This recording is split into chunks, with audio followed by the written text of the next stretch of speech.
বাসায় নুডলস রান্না করলে রেস্টুরেন্টের মতো কেন স্বাদ হয় না, তাই আজকে আপনাদেরকে বলবো কোন কোন কারণগুলোতে আপনাদের রেস্টুরেন্টের মতো স্বাদ হয় না। তো বন্ধুরা, আজকে দেখাবো আপনাদেরকে রেস্টুরেন্ট স্টাইলে কিভাবে আপনারা মিক্স চাউমিন তৈরি করবেন। তো নুডলস বয়েল করার জন্য ফার্স্টে আমি গরম পানি ধরেছি, তার ভিতরে দিয়ে দিলাম সয়াবিন তেল এবং অল্প একটু লবণ দিয়ে ভালো করে নুডলসগুলো সিদ্ধ করে নিচ্ছি। এখানে আমি 4 প্যাকেট নুডলস নিয়েছি।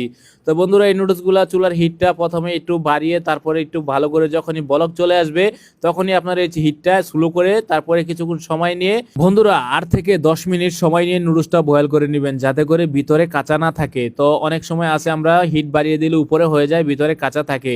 আর এখানে আমি ড্রাগন নুডলসটা ব্যবহার করি। রেস্টুরেন্টে কিন্তু বেসিক্যালি একটু নুডলসটা একটু মোটা হয়ে থাকে, তো আমরা ড্রাগন নুডলসটা ব্যবহার করি। আপনারা চাইলে এই নুডলসটা ব্যবহার করতে পারেন। তো বন্ধুরা, নুডলসটা বয়েল করে অনেকে আছি আমরা পানিতে ঠান্ডা করি, আমরা কিন্তু পানিতে ঠান্ডা করি না। আমরা কিন্তু এইভাবে থালিতে দিয়ে তারপরে তেল দিয়ে তারপরে ঝরঝরা করি বাতাসে। তো আপনারা ঠিক এভাবেই করবেন। আর এভাবে যদি আপনারা ঠান্ডা করে ফ্রিজে 2-3 দিন রেখে তারপরে কিন্তু নুডলসটা রান্না করতে পারবেন, নষ্ট হবে না। তো বন্ধুরা, যখনই ঠান্ডা হয়ে যাবে তখনই কিন্তু রান্না করতে পারবেন আপনারা নুডলসগুলো। ফার্স্টেই কড়াইতে দিয়ে দিলাম তেল, তারপরে দিয়ে দিলাম রসুন কিমা, পেঁয়াজ কিমা, মরিচ কিমা। এগুলো একটু ভালো করে ভেজে নিতে হবে। আর নুডলস রান্না করতে হলে অবশ্যই আপনাদের মরিচ কিমাটা ব্যবহার করতে হবে।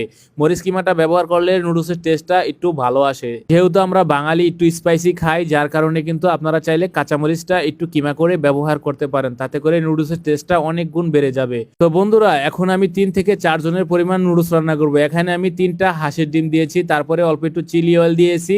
আর চিলি অয়েলটা দিয়ে সুন্দর করে গুঁড়া করে সবজিগুলা দিয়ে দিয়েছি, যেমন চিচিঙ্গা, পাতাকপি, গাজর ব্যবহার করেছি। আপনারা চাইলে আপনাদের পছন্দ মতো সবজিগুলো এখানে ব্যবহার করতে পারেন, তবে এই সবজিগুলো দিয়েই নুডলস সবচাইতে ভালো হয়। তো এখানে 1:3 3 জনের পরিমাণ নুডলস দিয়ে তারপরে লবণ দিয়ে দিলাম, চিনি দিয়ে দিলাম অল্প একটু টেস্টিং সল্ট দিয়ে দিলাম, অল্প একটু সাদা গোলমরিচ। এখন দিয়ে দিচ্ছি অল্প একটু ফিশ সস, অল্প একটু ম্যাগি সস দিয়ে দিলাম।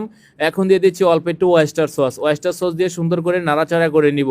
আর চুলার হিটটা এই সময়টায় একটু স্লো রেখে মিডিয়ামে রেখে তারপরে রান্না করার চেষ্টা করবেন।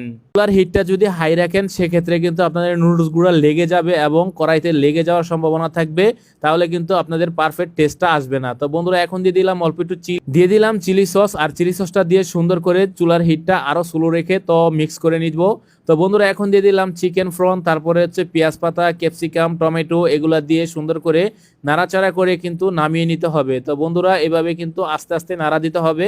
বেশি জোরে জোরে নাড়া দিলে কিন্তু নুডলসগুলো আপনাদের গুঁড়া হয়ে যাওয়ার সম্ভাবনা থাকে।